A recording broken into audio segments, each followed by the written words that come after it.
I would say that about 100% of people who get into the land business do so because they want to create a better life for their families.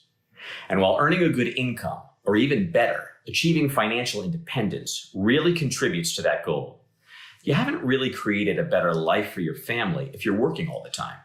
Take it from me, a serial workaholic. Wouldn't it be better if you could design your work life in such a way that you could make your family your top priority with respect to both money and time? On today's episode of the Land.MBA Podcast, Dave and I are interviewing Joseph Abusi.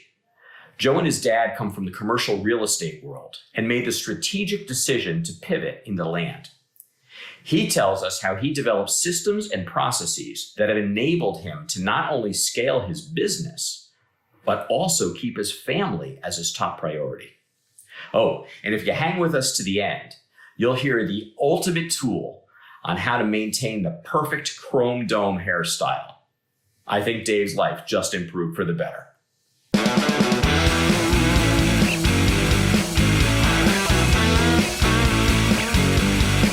Welcome to the Land.MBA Podcast, where we go deep into the business of land investing.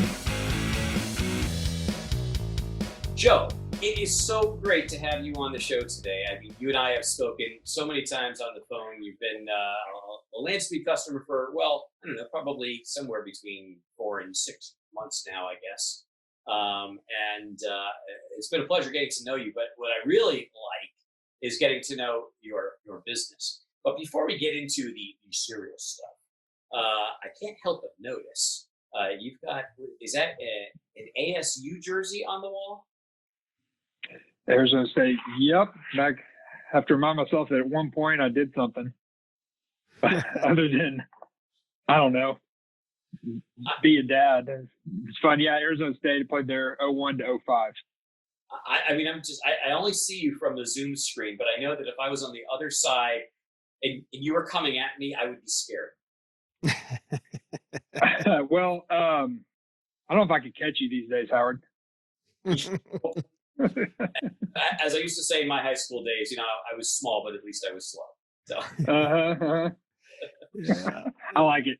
Well, like we were talking about earlier, I'm short, but at least I'm fat. So we'll make it good. It'll be a fun race to watch. Oh yeah. It strikes me as one of that story about how do you avoid getting eaten by a bear? You just have to be faster than the other guy. Yeah. Yep. See, well, Joe, your Dave, competition is a skinny little kicker. Oh yeah. Look at that hair. Can you though. believe that hair? That's what you look like. I know. Believe it or not. I like the fact that you I like it. keep the Glory Day picture up on your shelf, Dave. Oh yeah, the powerhouse of Cal State Long Beach. Woo! Hey, David, you'll actually like this. Hold on. I should have grabbed this a second ago. You asked me what position I played, and I said fullback. Hold on. You'll like this. All right.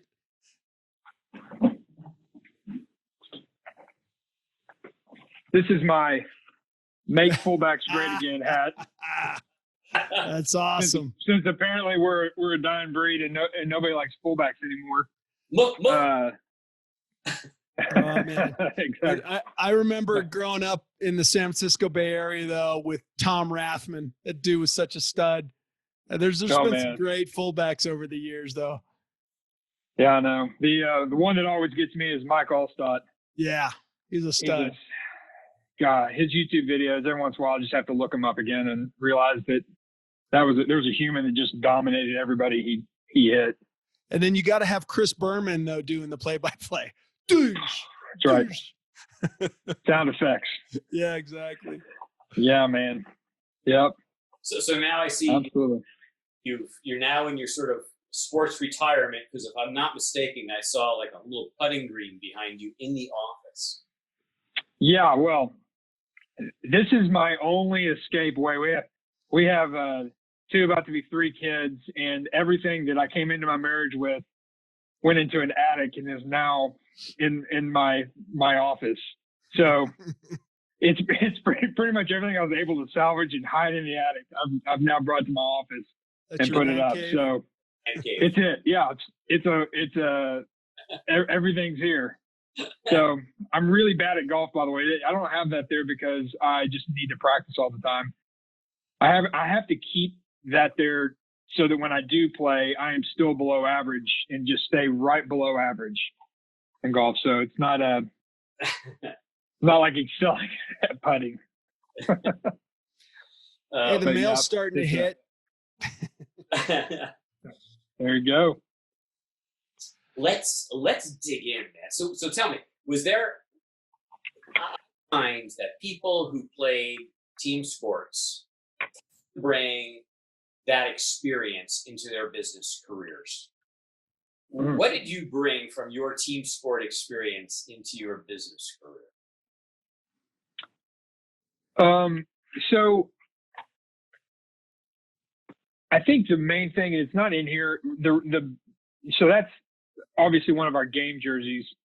But I think one of the things that I realized through any kind of team sport is like when you get to wear those jerseys, that's like only the outcome of a lot of hard work. And my practice jersey, I was just back home and I actually found like 3 of my practice jerseys and I was like, man, these are the real trophies. Like this is where all like the good stuff happened, where all the we're like the, you know, we'd be getting up at 4:30 in the morning because we had to get a workout in before we had class at 8:30.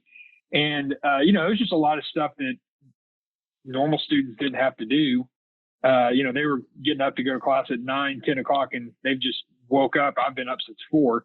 And you know, that hard work early on that nobody saw, wearing a jersey that nobody ever saw, was like where all the difference was made. And I feel like I've thought about that because people have asked me before, and I think that's the main thing that got brought in. I mean, I feel like everybody at some point in their life learns how to work with the team. That may come in, you know, whether that's a business team or you just have to work with people. But that was, you know, learning that like the hard work to be able to wear the big jersey happens when you're wearing a jersey that's got a bunch of holes in it, and where that one really takes all the hard work. And so, and that just taught me that hard work happens when nobody's looking, or very few people.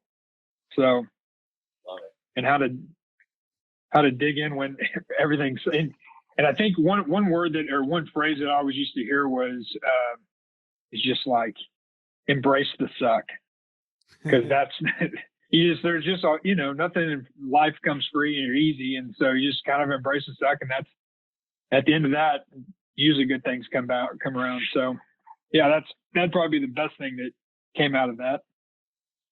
I love that. You know, I've always loved that phrase. And, you know, I think sometimes we hear it and we almost take it for granted. Oh yeah. You know, it's going to suck before it gets better. So embrace the suck. I think it's so much deeper than that. It's like, you know, the primary thing that keeps most people from succeeding is fear. Fear of I'm not good enough, fear I'm going to look like an idiot. And it's all those things. When you say embrace this, it means embrace the fear and don't run away from it. Just go with it. Because if you do, you will, you know, action conquers fear, and you can get past it. And that's what I think when I hear that phrase. Yeah, and not only that, to me though, it's like you just don't value things that are given to you the same way you do when you worked hard for them. And so it's, you know, you've got people who win the lottery and you see them just going bankrupt all the time. You hear those stories. I mean, it's like you barely ever hear stories of like this person won the lottery and they just killed it in life after that. I mean, it's just like sob stories. And I think that there is something connected to us in us as humans of like, I worked and toiled for this. And because I did that, I had an outcome that I look back, I get to lean back and drink a cup of coffee or whatever and say, man, that's good. Like I was a part of that, you know, and it's versus like, you know, not really necessarily a part of something that was just always handed to you. You have no idea what it's about. And so to be able to sit back and just embrace, like, I did that, like I was a part of that. And, you know, all this stuff that nobody saw to accumulate this thing, you know, so embrace the suck, do hard things. When you have that, you go out and you have just a killer game and you win it, you get a big win, you know, everybody just sees, you know, that you played great and you won the game, but they didn't see all the work that went into it, you know, right. And all the blood, literal blood, sweat, and tears, and aches and pains. And, I mean, gosh, it's like when every now and then in this business, you get that double or triple or home run deal that seemingly falls in your lap. But that you put in the work, you put in all the behind the scenes, and, developing yourself and developing your business and doing the things every day that you need to do and chipping away at those little base hits. And that home run didn't just come, even though sometimes you do get lucky. But if you do the right things over and over and over again, what's that old adage? I think Vince Lombardi coined it. Maybe it was him, or maybe it was Bobby Knight, but it was I heard it, is that luck is when preparation meets opportunity. Yeah. Yeah. I mean, when things fall in your lap, they fall in your lap because you put yourself out there and you made yourself known and available, so people come to you with opportunity.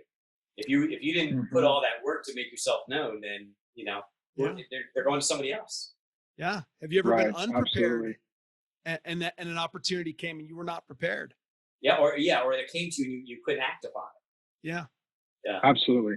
The other thing it's and I'm going to screw it up, but that phrase, they hire the consultant and they don't know, what they're supposed to do. The consultant says, "All right, let me take a look at it," and comes back in a couple of days, and I don't remember what the situation was, but he's like, "Yeah, turn that dial to 9. That'll be $15,000, please." Like 15. Just tell me to turn the dial to 9. It's like, yeah, it was 20 years of experience that led to that call, so that you make the right decision. Man, it's just crazy when you get.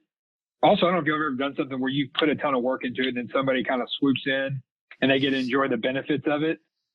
And I mean, much like I actually do with Land Speed, you can come in and I get to pay for it, but I get it.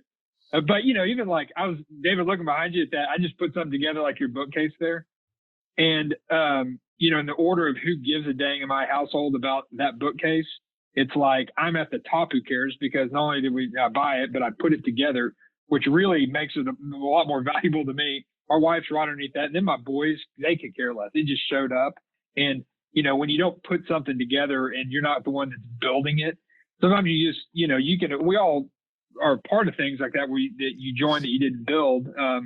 But just the idea of building something and then the amount of sweat equity that you have in this thing that gives you appreciation for the hard work that's put into it. And so, yeah, that's good stuff. One of the key things that helps us all be successful in business is you got to develop good judgment. And I noticed you talked about yourself and your boys, and you did not mention your wife. And I just think that just shows really good judgment.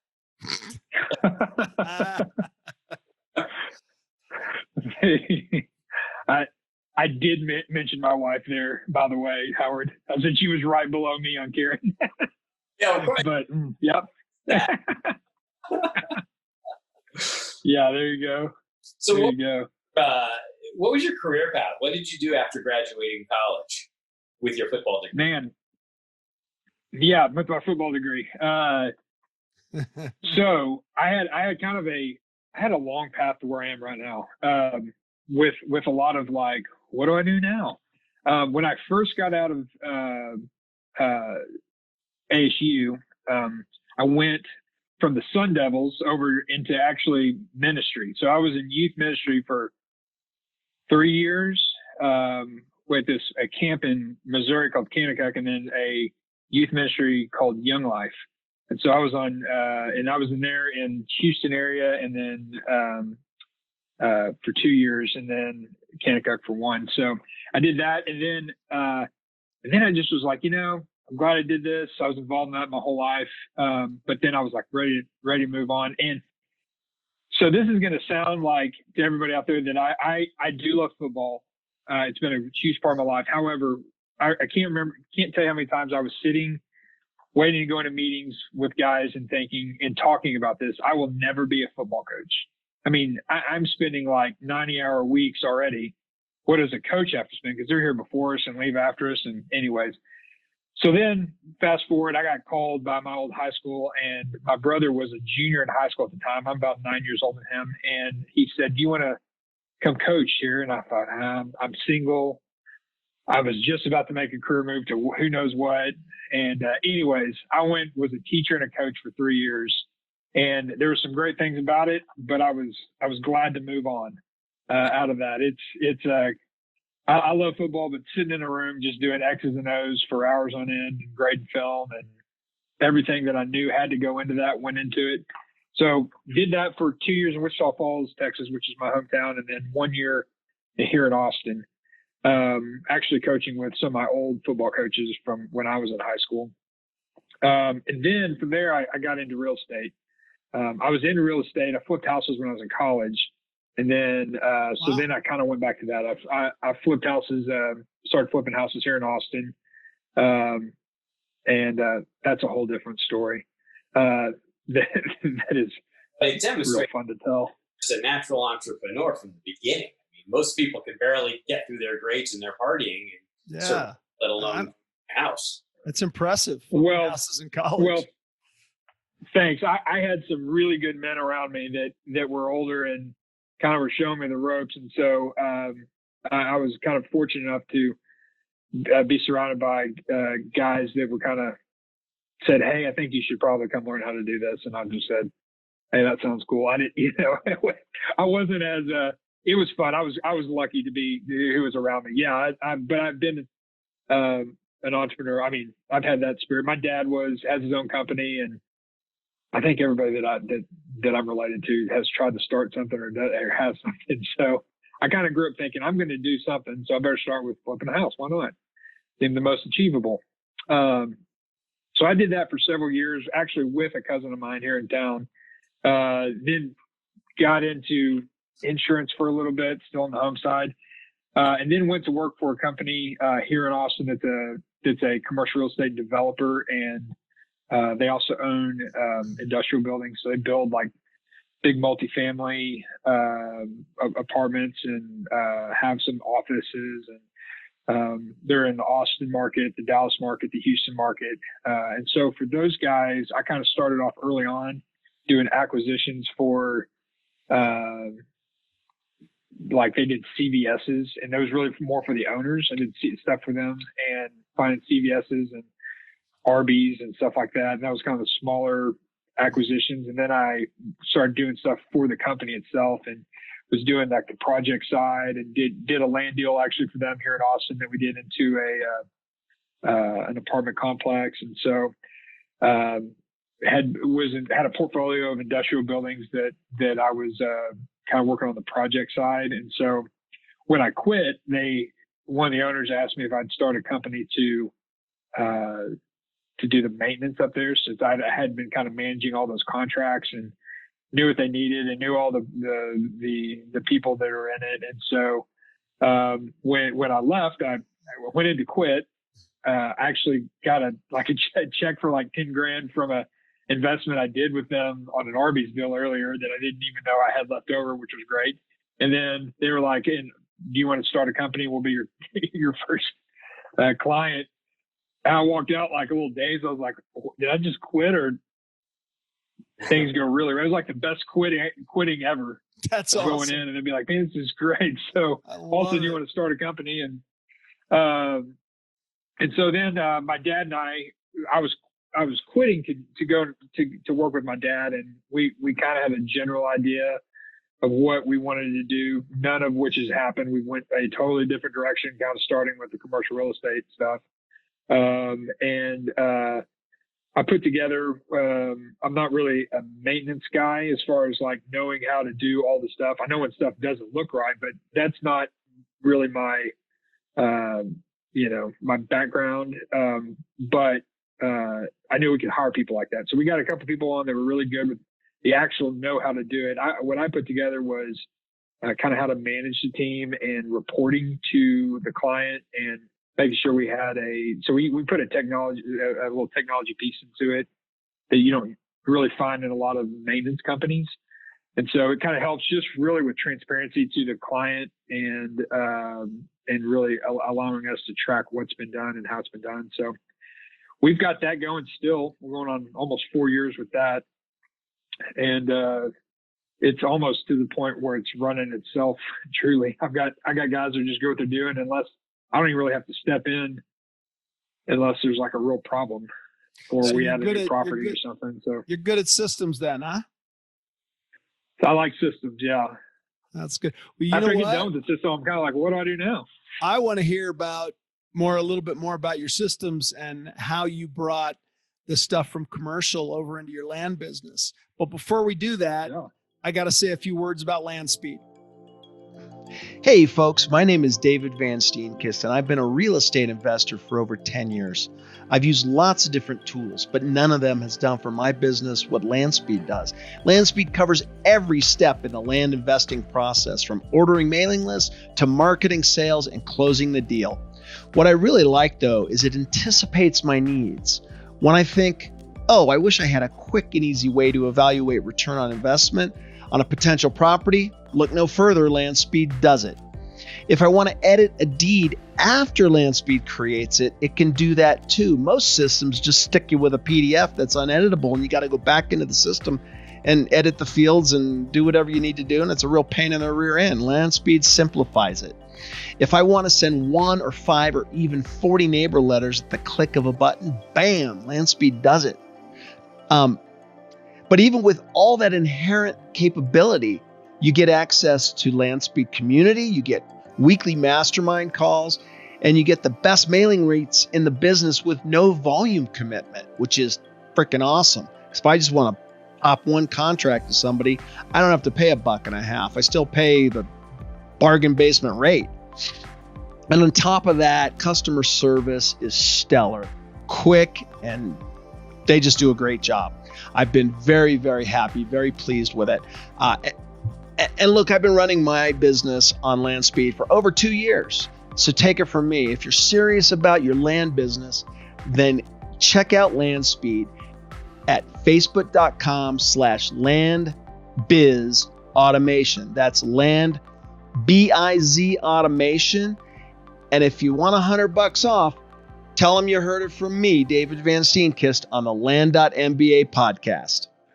So tell us about, how the systems that you developed in your current business for managing the commercial real estate maintenance into your land business, and how is that positively or negatively, how has that impacted your current business?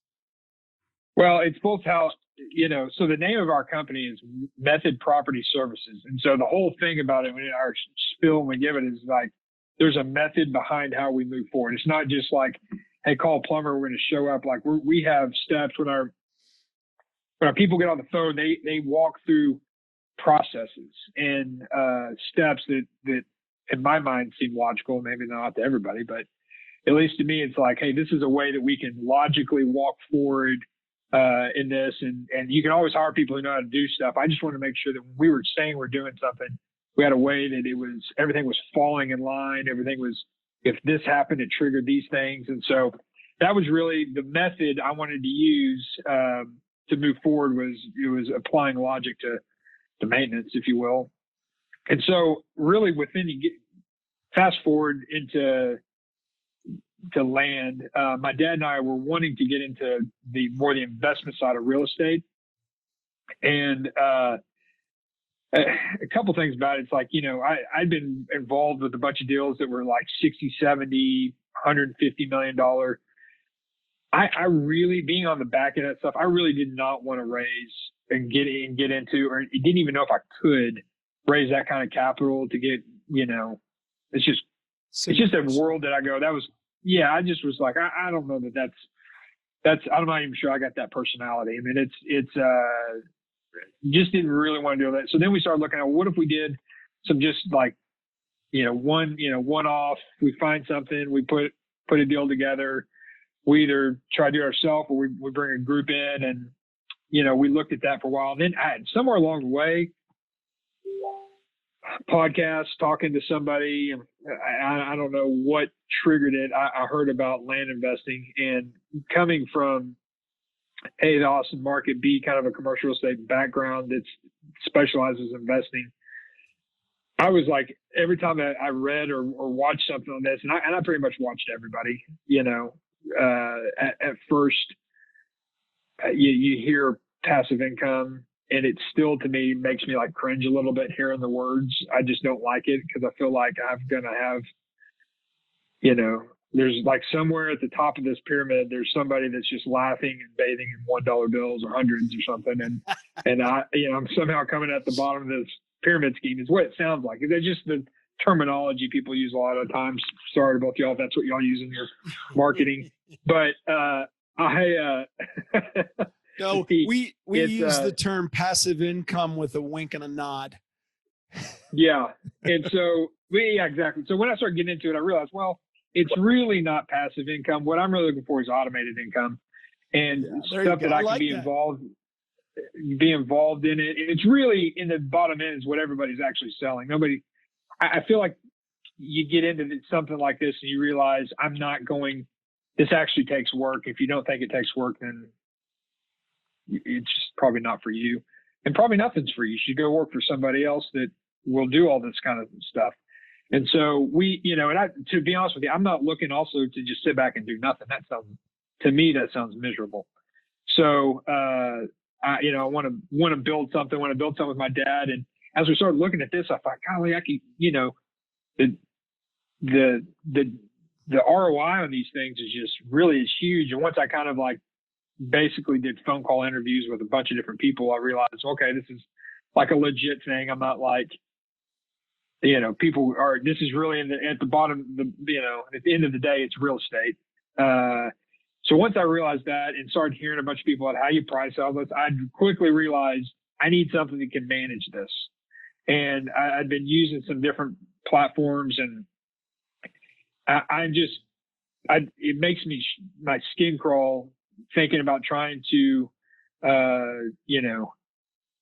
manage everything without like applying logic to every step of the way, if that makes sense. Like some kind of process, some kind of like thing because my dad and I, as I look back, I thought anybody that's doing this worth anything is doing it full time. Like there are people who are doing part time, and it's doing really well because it's supplementing their income in a good way. But anybody that's just like the people that I was kind of tracking, going, okay, what are they doing? They're all doing it full time, and they're all going full speed ahead on it. And so from the beginning, I was telling my dad, I was like, our plan on this does not need to be, we need to be going out and buying the first $500 lot we can find and figuring out how fast we can flip it. It needs to be, what do we need to be building right now so that in 3 years, when we've got, when the machine is full up and running, we are not scrambling to be able to maintain all the stuff going in. So our first priority when building this was, what's something we can get in without having to take a huge line of credit out? I kind of skipped that part going earlier. We wanted to get real estate. I saw this. We thought, well, this is something that's got great returns. We can both do it. It'd be fun. And we don't need to go out and take out or raise $1 million or more to do it. And so,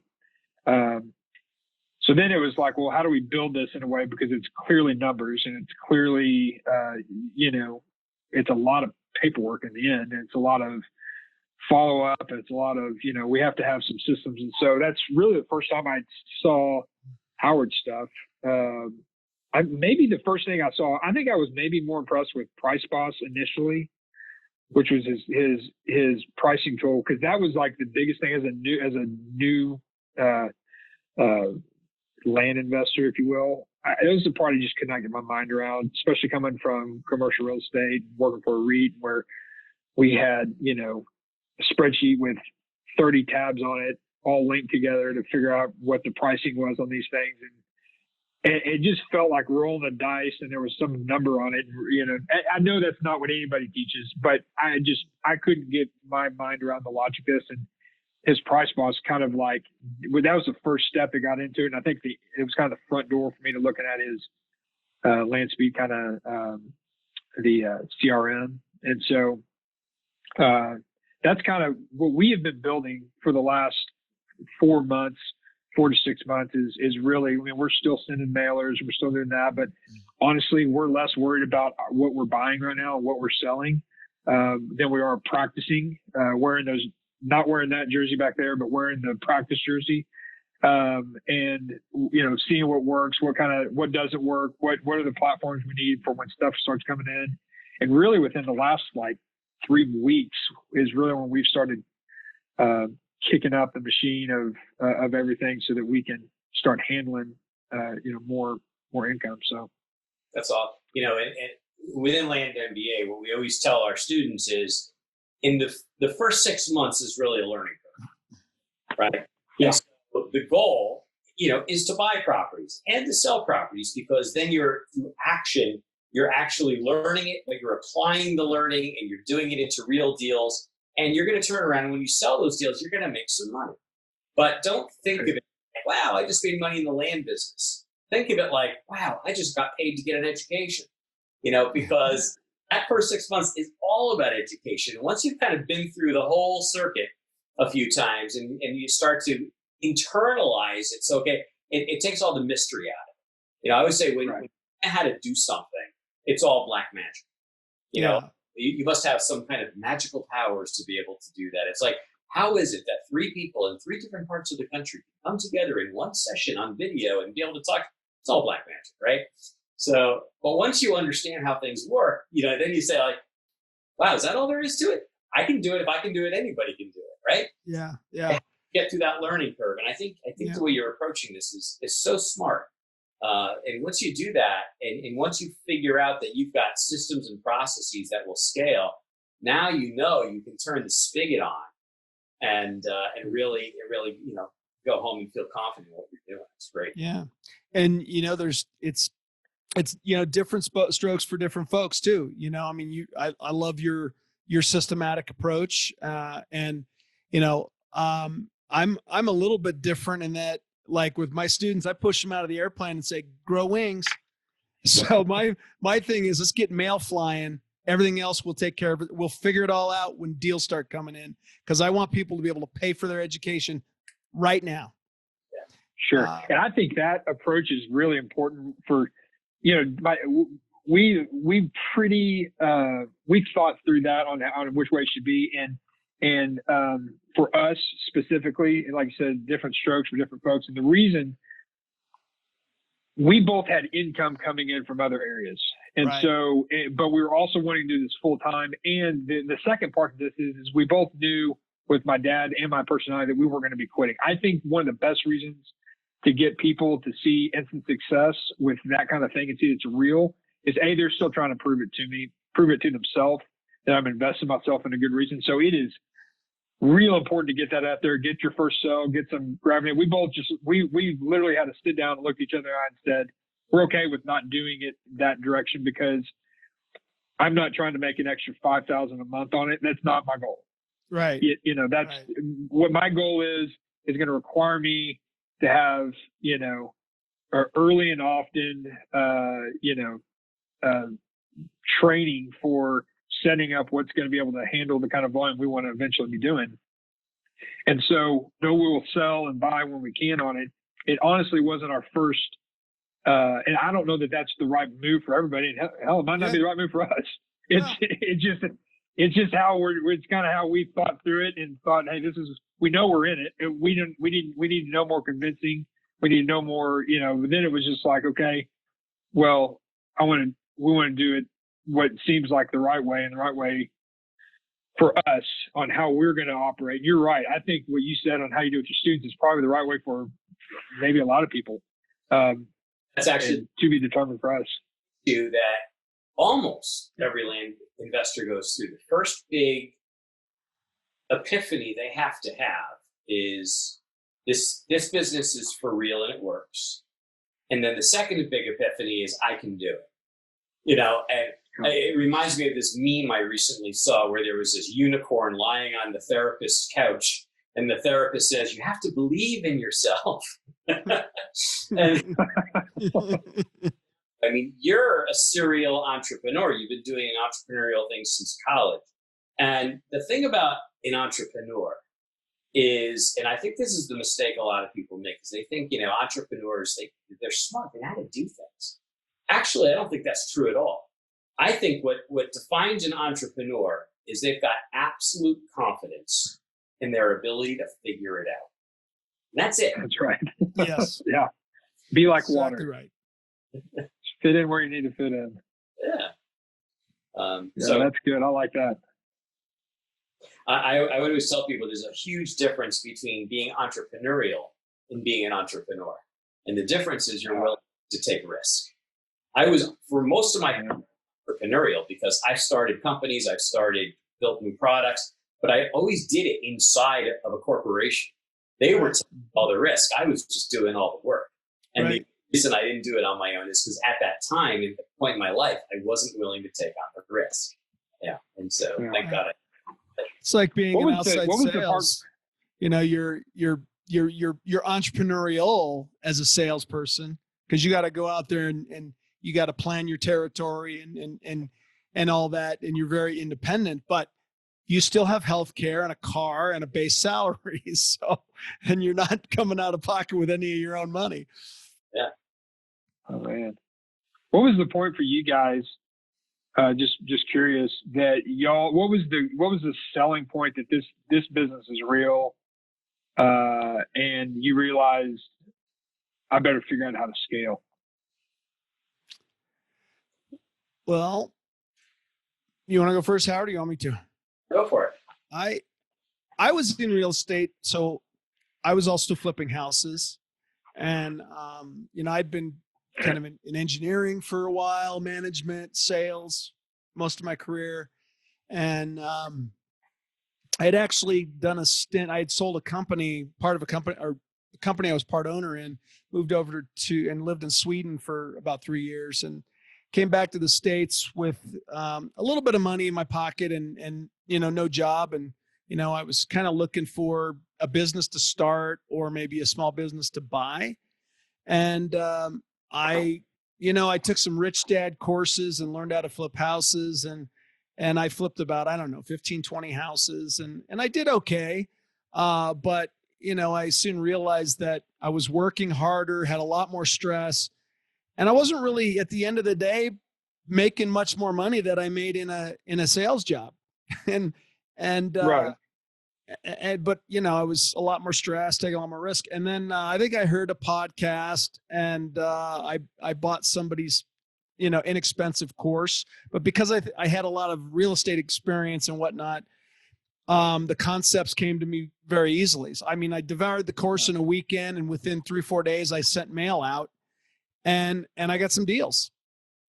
Now, I was bottom fishing, but I proved to myself that I was able to sell those deals and make a few $1,000, and I'm like, this works. And then I got offered a really good job to go back into sales, and I'm like, okay, I stuck that in the back of my brain. I said, I'm coming back to this, but I got to take this job right now, and so I took it. And about a year later, after I was up to speed and doing well, I started doing land again on the side. And I was able to scale it quite quickly. And, so now I'm here doing it full time, and it's going all right. That's awesome. That's awesome. Yeah. Your question specifically about scaling. So I'll get past the point about how I got into the land business. But what happened, I got into it and I started doing a lot of deals. And I was having lunch with a friend of mine who was a serial entrepreneur who I've worked for in 2 different companies. And he sold his first company to Cisco Systems, and he sold his second company to AT&T. And this guy's, he's hot stuff. He knows what he's doing. He's connected with the VC community and all that. And so we're having lunch, and he's asking me what I'm up to, and I'm telling him about the land investing. And he, he's sort of like the guy that's now sold the business, so he works for the VC and he's evaluating other people's businesses and asking me all the tough questions and the operational questions and all that. And then I'm telling him how I'm doing business. And so at that time, I was still mailing out of my house. So I was printing my letters, I was printing my envelopes, I was folding and stuffing and licking stamps and taking them to the post, probably spending 4 to 6 hours a week on mailing. And I've told this story a million times, but he looked at me and he just, as men will say to men, he just looked at me and said, dude, you're an idiot. Working. And he's like, oh man, no. He said, if you want to make big money, you have to solve big problems. And you can't solve problems when you're wasting all your time solving little problems like figuring out how to get mail out the door.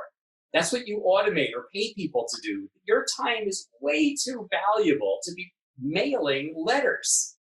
And that was sort of my big aha moment. And I went home that night and I literally started the process of automating my mail. And Awesome.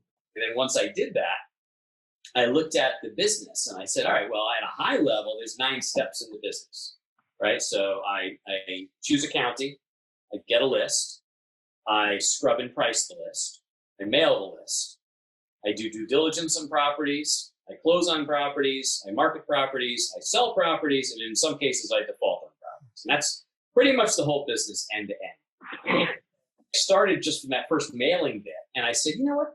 I can do this. So I just started taking one of those steps at a time. And I said, I'm going to go really, really deep into every little bit of process that I do in that step. And I'm going to try to figure out how I can automate everything. And what I can't automate, I'll outsource, but I'm going to automate the outsourcing too. And before you know it, it took me a while, but I got all 9 steps done. I wasn't in any rush because I was just doing it for myself. And so I was able to apply my full ADD nature to the job. And then when it was done, I shared it with some of my friends in the business, and they're like, "Oh, this is cool. We'd like this." And I'm like, "Oh, maybe light bulb went on. Like, maybe there's something else here." And that's how when I started Land.MBA. But that's really what it came down to. It came down to a good friend of mine kind of slapping me down a little bit, taking me off my high horse and saying, "You're not focusing on the right stuff."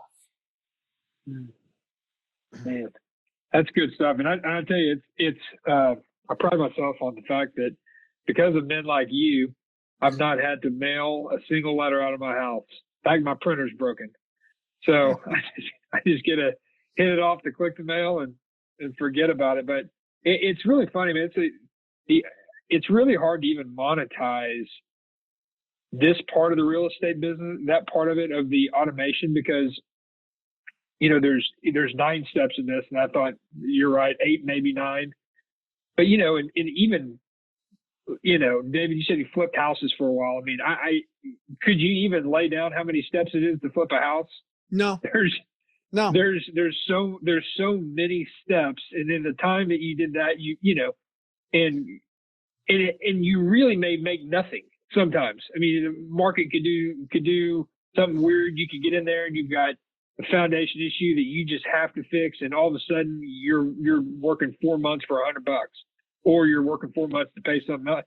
And it's so that I've done that for minus $20,000. Yeah, I've done it for about the same, and it's that Dave will have to switch stories where everybody thinks that it's like you're like Joanna and Chip Gaines every time, just making those. Can you imagine how boring, by the way, a reality TV Land show would be? Exactly. What cracks me up though is when you watch those flipping house shows and they show the numbers after a while, and afterwards, and you're like, so wrong. They're leaving so much stuff out. They're not telling the whole story at all. Not at all. And I had a contractor, $100,000. I had a contractor rip me off for $30,000. Now, luckily, it was spread over 4 houses that he was doing for me, and I made money on all of them. But I would have loved to have that extra $30,000. Yeah, no, it's a true story. Yeah, I have. Crazy. I'm sure you can relate to this. I didn't coin this, but I adopted it. Every contractor has a shelf life. Yeah, man, that is so true. And what a great part about this is for me, I just, I've got 2 little kids, and any day now, a third, and Congrats. The impact thank you. The impact that this has had on like my family, because I do have another job I'm kind of responsible to. We, about 5 hours a week, but I still have to do that. And so all my time goes towards this, but the fact that I get to spend more time with my boy. Today's a perfect example. My wife works part-time, as an architect, and she had an emergency, and so I didn't get to work today until 3 in the afternoon, and obviously, but to be able to just say I'm staying home for the day is one thing I love about the land business. I remember my dad in high school saying, get eventually, after you go out there and get your, all your education, all your jobs, you want to find something that when you leave or you need to be gone, it's still running itself. And that was kind of how he modeled his business. And back in the day, he has a logistics company for shipping. And back in the day, they developed some technology that kind of did that before anybody else was really even doing that. And so that was something he was familiar with, applying technology to your business in order to eventually make it so that, for him, and what I've kind of adopted with me is that I want my family to be the priority. And I've seen this with a lot of friends, and I have too, that when people say that, but then they get so wrapped up in their business and they never allow things to be taken over or things to be taken off their plate that my oldest son's 4, but I feel like he was born yesterday. I mean, I'm sure you've got older kids that they're 18 in a heartbeat and leaving. And so I just thought, man, I got a bigger job, which is being a dad, being a husband, and that doesn't upend my, that doesn't take precedence over me having a career. And so, the second part to this of wanting to scale and this being something we use as our only income is I had to have something that did all these things for me. And so, as again, circling back to kind of how we use Landspeed, I mean, it's like, I don't know how many employees that takes the place of, but at least a couple, and, handing off things to VAs and being able to integrate everything together, because I want to go, blow up the bounce house in the backyard with my 2 boys, instead of licking and packing mail and sending it off, or, spending, before this, what I did do is go parcel by parcel and price things prior to having Price Boss. I can't even put how valuable that tool has been to me, because it just fits my logic. And, being able to get home a little earlier because of that, and be able to, sleep at night because I feel like I didn't just guess at pricing. I might have been wrong on the pricing on how I, pulled the information and stuff like that. And that's a different issue, but it's not because I didn't apply, solid logic to how we were breaking it down. And so the impact on just family life has been a really big deal for me.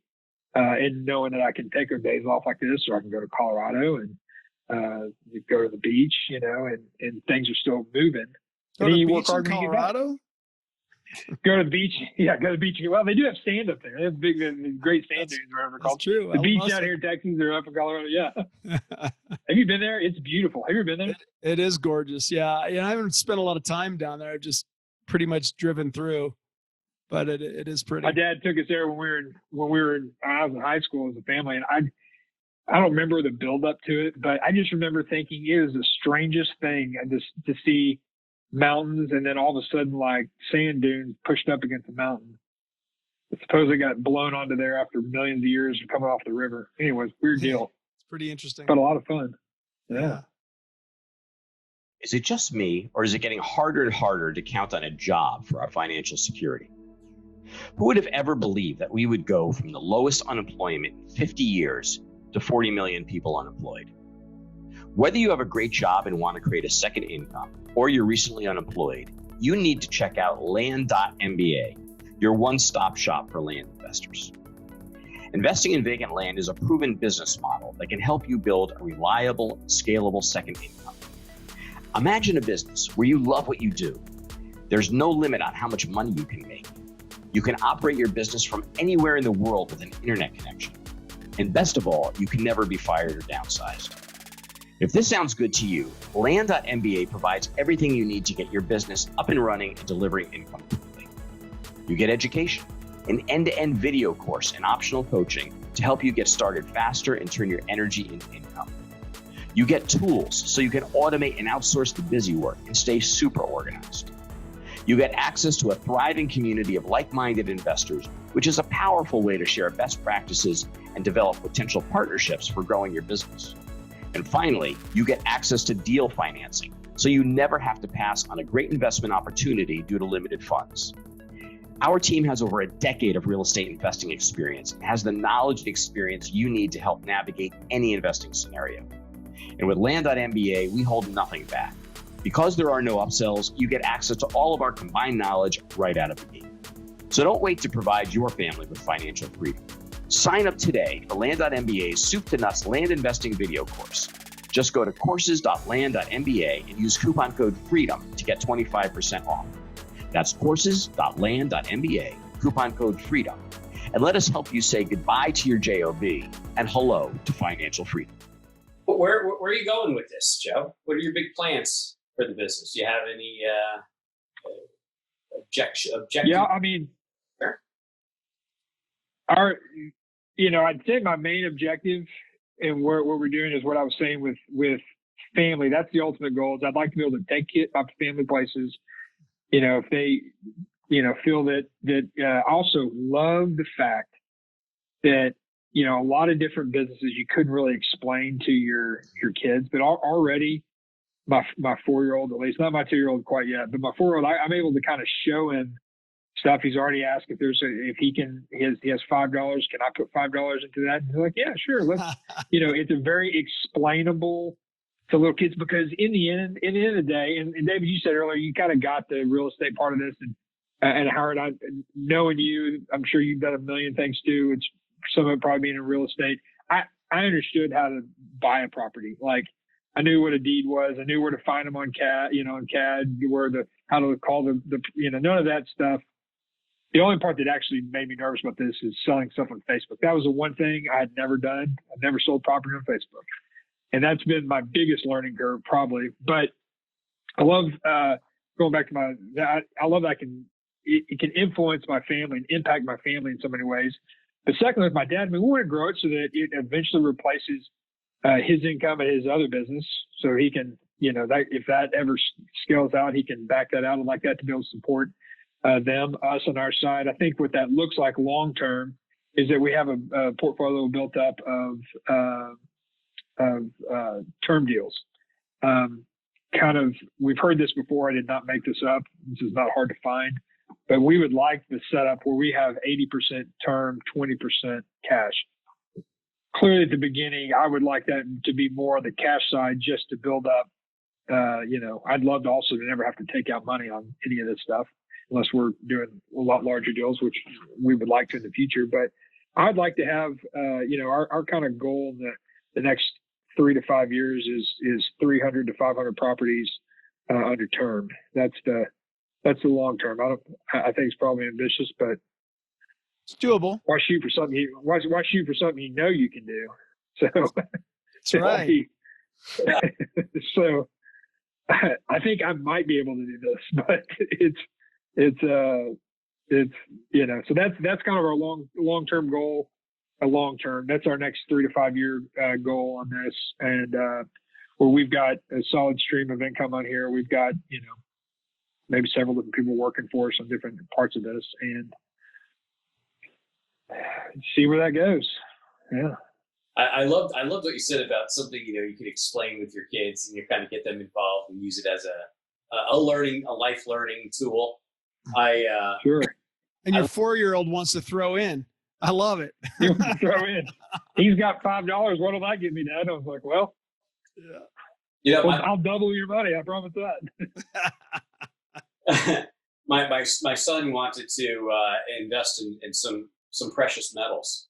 Yeah, he's 11 years old. I'm like, okay, I've got. Yeah. What do you got? He's like, he shows me his mind. I'm like, all right, you have enough for 2 ounces of silver. Perfect. Money, and you will own 2 ounces of silver, and we'll see how it goes. So but the more impressive thing was, when I launched when I was launching Price Boss, about a year and a half ago now, he was about 10, I guess, and he was really curious about it because I was spending a lot of time working. And he's like, Dad, what are you working on? I'm like, I'm working on Price Boss. He's like, well, what is it? And I'm explaining it to him. How's it work? And I showed it to him, and without missing a beat, going back to his experiences on video games or whatever he's doing online, he's like, Dad, you really need to offer a free trial. You have free trial. Ooh, I don't even know how to do that. But he was, that night I stayed up all night and I figured it out. And I'm like, it made all the difference in the world. So I basically give him money now for every one I sell because he came up with the whole idea for free trial. It's great. Oh, that's awesome. That's awesome. So the I question, can do his marketing too. as we come to wrap up, the question that has been on my mind this entire podcast, and I really need to know the answer to it, is do you and Dave use the same barber? I think. Yep. Off the top, there's a Dollar Shave Club. you know, I've been down the Dollar Shave Club path before. It's this thing called the Omni Shave. I know you didn't mean to ask this, but now Howard, we're on this. David, have you ever heard the Omni Shave before? It has got two razors that both face in, and so every direction you go, it shaves. It's amazing. Your head's done in like 3 minutes. Really? Omni Shaver? Yeah. Omni Shaver. I'm going to check that out. Yeah. For all you guys up there that don't have hair, check out the Omni Shaver. Honestly, I'm not even sure you can cut yourself. Do they have an affiliate link? Probably have an affiliate link. Yeah. It's basically what it feels like you're doing is it feels like you're standing your head with like a stander block. Like you're just like this real fast and then you're just done. That's great. It's great. So That's just impressive. Howard, you should try this haircut. Yeah. Well, it would certainly save me a lot of money on shampoo, I guess. Not that I use that much. That's right. You know, if I had a full head of hair like that, I think I'd keep it. You know, I mean, I don't know if y'all can see. I actually have hair. I'm losing a little bit back here, and I'm a little bit this. But I shaved my head a while back, and I just thought, this is amazing. Like, this is the greatest haircut in the world. And so I shave it, and I let it down to basically a buzz cut, and then I shave it again because if I don't, I have to like use clippers. Right. I don't want to do that. Right. So I keep it just short enough, and I wake up in the morning while Howard, you're still getting that cool swoop going on. David and I have already brushed our teeth and are out the door. It's like one less step. That's right. that I have to take care of. So It's like, yeah. Well, you know what it is? Squirting that gel into your hair and Shave your head and grow a goatee. Look like a badass. That's right. I shaved my goatee for COVID, but I'm a little scruffy today. I didn't shave this weekend. I had to shave my beard though, that back down to about this length because I realized I had no hair and I eliminated that. But all of a sudden I was having to like comb I was spending more time on my beard than I was. I was like, the hell with this. We're making them both just manageable. There you go. The perfect 1970s Starsky and Hutch mustache. Thank you. It's I've had it before. I've had it nice. My wife just cringes every time I about once a year I'll try to shave my beard and I just Yeah. I do. Right down it.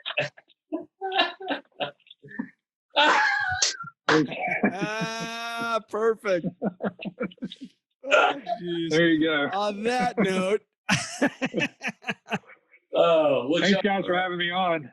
Yeah, it's been a pleasure, man. Good getting to know you. We hope you enjoyed this episode, had a bit of fun, and walked away with some actionable insights that you can apply to your business. Dave and I have got some great content and interviews planned, so don't forget to rate and review, and of course subscribe to this podcast on iTunes, Google Play, Stitcher, or wherever you get your podcasts. If we mention any interesting links or tools, you'll find them in the show notes. To learn more about Land.MBA, visit our website at, wait for it, Land.MBA. See you next time on the Land.MBA Podcast.